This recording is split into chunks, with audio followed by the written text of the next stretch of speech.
Le coordonnateur adjoint de l'Agence pour la prévention et la lutte contre la traite des personnes salue la mise en place en RDC de l'avant-projet des lois de lutte contre la traite des êtres humains.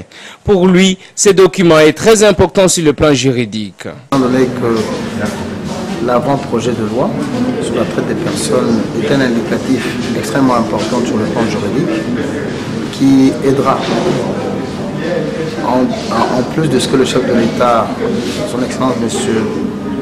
Tshisekedi, a pris comme ordonnance pour la création de l'Agence pour la prévention et la lutte contre la traite des personnes, je crois que c'est un instrument juridique extrêmement important qui sera une espèce d'adjuvant, un plus, pour que la prévention et la répression sur cette criminalité qui est transnationale soit une réalité. Ce document est la base pour lutter contre la traite des êtres humains en RDC, mais aussi protéger les victimes, a indiqué Sandrine Bigora.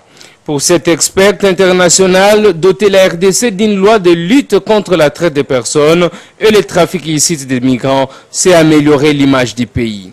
Cette loi-là donne même la base de lutte contre la traite des personnes. Et aussi pour protéger surtout les victimes. Et pour la RDC, en adoptant une loi, c'est un grand pas. C'est un grand pas. Déjà que la RDC, depuis 2005, a adhéré à la Convention des Nations Unies contre la criminalité transnationale organisée. En adoptant une loi sur la traite des personnes, c'est déjà un grand pas pour la ratification de cette convention.